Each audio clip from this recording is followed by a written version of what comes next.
काफी समय से जिज्ञासा है, क्या सही क्या गलत, मार्गदर्शन है। आपकी चरण सेविका दीक्षित शिष्या मीना मिश्रा ये भविष्य मालिका ग्रंथ के रचयिता उड़ीसा में ही हुए। 1500 ईस्वी में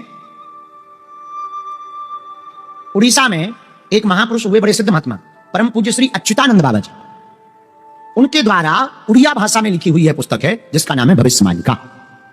ये नेट पर भी खूब है, इसकी बातें नेट पर भी उपलब्ध हैं। भास्कर जैसे प्रतिष्ठित पत्र समूह ने इसको छापा है, बहुत लोगों ने इसके बारे में बात की। इनके 5 सखा थे। परम पूज्य श्री अच्युतानंद बाबा जी ने यह भविष्य मालिका पुस्तक, आपका जन्म 10 जनवरी 1510 को त्रिपुरा गांव के कटक में हुआ। आप सामाजिक धार्मिक सुधारक भी थे और भविष्य दृष्टा भी थे। आपने कलयुग को लेकर के बहुत सी बातें लिखी। आपने यह भी कहा कि बीच में कलयुग लुप्त हो जाएगा, सतयुग का प्रारंभ होगा, कल्कि का अवतार होगा, 5000 साल बाद होगा, चूंकि जो हो चुका 5000 वर्ष पूरे हो गए कलयुग के। 5200 वर्ष पूर्व जो है भगवान श्री कृष्ण ने कुरुक्षेत्र में गीता का उपदेश दिया था, आज से 5200 साल पहले। 5200 साल पहले तो 5000 साल हो गए। इन्होंने परम पूज्य श्री अच्युतानंद बाबा जी ने खूब बातें लिखी, जिन बातों में से 2-4 बातें हम आपको बता देते। भविष्य के बारे में आपने लिखा, घोर कलकाल आएगा, कलयुग के अंत में मनुष्य मिथ्यावादी हो जाएंगे, यज्ञ दान तप कोई नहीं पूछेगा, ब्राह्मण शूद्रों के कर्म करेंगे, शूद्र वैश्यों के और वैश्य क्षत्रियों के कर्म से जीविकोपार्जन करेंगे, मछली भक्ष अभक्ष लोग करेंगे, राजा चोर होगा, प्रजा का शोषण करेगा, छल करने वाले शासन करेंगे, पापी और असत्यवादी लोग धर्मात्मा कहे जाएंगे, मनुष्य नाटे कद का होगा, ठिनगा, मनुष्य नाटे कद का होगा, शारीरिक शक्ति कम होगी। ये दोनों बातें सही है। शारीरिक शक्ति घट गई है। अब आजकल जो सब काम कर रही तो या तो जेसीबी कर रही है, बुलडोजर मशीनें कर रही। अत्यधिक मनुष्य काम वासना में संलग्न होंगे। तो एक वैज्ञानिक शोध के अनुसार, थोड़ा मुड़ा क्या वहां पढ़ते रहते हैं, तो वैज्ञानिक शोध के अनुसार पूरी दुनिया में रहने वाले जितने लोग हैं सभी मनुष्य, उनमें से कुछ % लोगों को छोड़कर, -1% लोगों को छोड़कर, ज्यादातर मनुष्य, स्त्री हो या पुरुष, दोनों ही 3 मिनट में कम से कम एक बार तो वासना के बारे में विचार करते।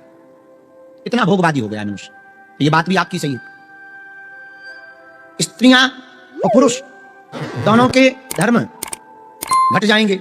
स्त्रियां वेश्यावृत्ति से जीवन यापन करेंगी, गाय बहुत कम दूध देगी, उस दूध में मिठास नहीं होगा, अन्न और फल तो होंगे पर इनमें रस नहीं होगा। बात सही है। भेषधारी साधु संतों की संख्या बढ़ जाएगी, मतलब क्वांटिटी बढ़ जाएगी, क्वालिटी घट जाएगी। ये भी बात सही है। धन के लिए किसी भी स्थिति तक सगे संबंधियों की हत्या करेंगे। कलयुग के अंत में 7-8 वर्ष की स्त्रियां गर्भ धारण करेंगी। 7-8 वर्ष की स्त्री 10 से 12 वर्ष के पुरुष पुत्र उत्पन्न करेंगे। मनुष्य की औसत आयु 25 से 30 वर्ष रह जाएगी।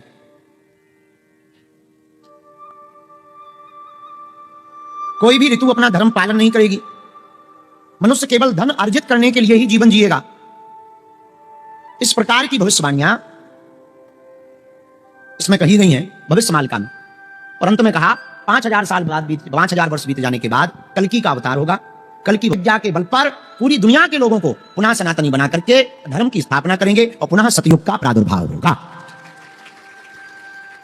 अब मीरा मिश्रा, हम बाकी बातों से सहमत हैं इससे, उन पंच सखा के प्रति भी हमारा बहुत आदर है, लेकिन 5000 साल में ही कलयुग खत्म हो जाएगा, इस बात को हम भविष्य पुराण और भागवत पुराण के अंतर्गत सिद्धांतिक रूप से नहीं मान पाए।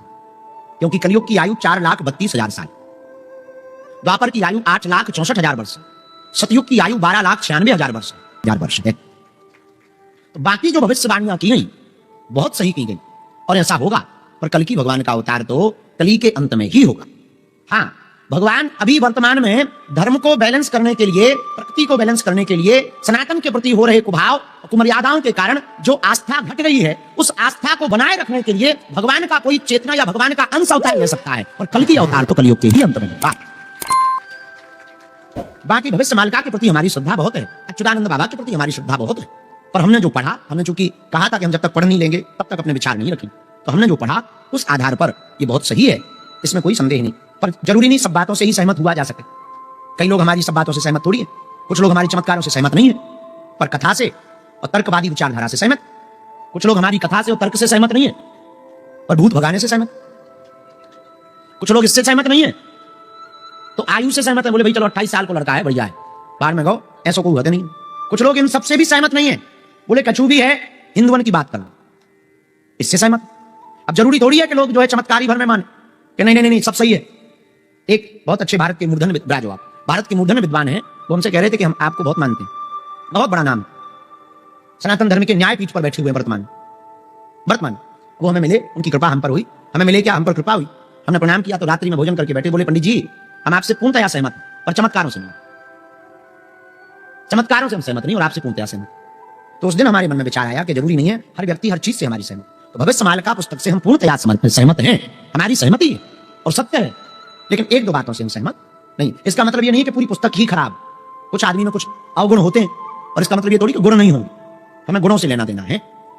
जो भी दादा गुरु जी ने या बंटी बाबा जी ने कहा, सन्यासी बाबा जी ने जो कहा वो सही कहा और वो दिखाई पड़ रहा है, और जो पूजन परम पूज्य श्री अच्युतानंद बाबा जी ने कहा वो सही कहा, दिखाई पड़ रहा है, जो नास्त्रेतमस ने कहा ठीक कहा, दिखाई पड़ रहा, जो बुल्गारिया के बाबा बेंगा ने कहा वो ठीक कहा, वो दिखाई पड़ रहा है, लाउत्से ने जो कहा चीन के ठीक कहा, दिखाई पड़ रहा है, अल्बर्ट आइंस्टीन ने जो अपनी जगह कहा ठीक कहा, दिखाई पड़ रहा है, थॉमस एडिसन ने जो चक्षुओं के द्वारा अपनी बुद्धि बल के द्वारा IQ लेवल हाई के कारण जो भी जिन्होंने अपनी मति से कहा वो अपनी अपनी जगह ठीक कहा, उसको कोई भी कटाक्ष नहीं कर सकता, ना हम कर सकते ना आप। तो आपका जो प्रश्न था कि आप भविष्य मालिका पर, कई लोगों का, उड़ीसा के बहुत लोगों का हमारे पास संदेश आया कि आप भविष्य मालिका पुराण पर चर्चा करो, तो हमने पहले एक दो बार पढ़ा तो पर ठीक से नहीं पढ़ पाए। तो हमारी आदत है कि जब तक तर्क ना हो, तथ्य ना हो, तब तक बोलना उचित नहीं है। VCPT रामायण चाहे सुना, रामायण जी जो है वही चौपाइयां सुना दो, जय बजरंग की, हनुमान चालीसा सुना, और जब तक आपके पास में तर्क ना हो तब तक नहीं रखनी चाहिए बात। आज हमने थोड़ी मोड़ी पढ़ी, इस आधार पर हमने ये बात रखी है, और आप सब जो भी भविष्य मालिका को पढ़ना चाहते हो कुछ बातों से सहमत हो सकता, लेकिन हमारी बताई हुई भविष्यवाणियों के बारे में जिन लोगों के बारे में हमने चर्चा की, महापुरुषों के बारे में चर्चा की, इसमें अपने स्वविवेक का पालन जरूर करें, स्वविवेक को जरूर लगाएं। हमें जो समझ आया वो बात हमने रखी है, हमने अपनी समझ से बात रखी है। आपकी अपनी समझ और आपके निजी अनुभव कुछ और भी हो सकते हैं, जरूरी नहीं है कि यही अनुभव जो हमारे हो वही सत्य हो, हमारी हर बात को सत्य नहीं मानना।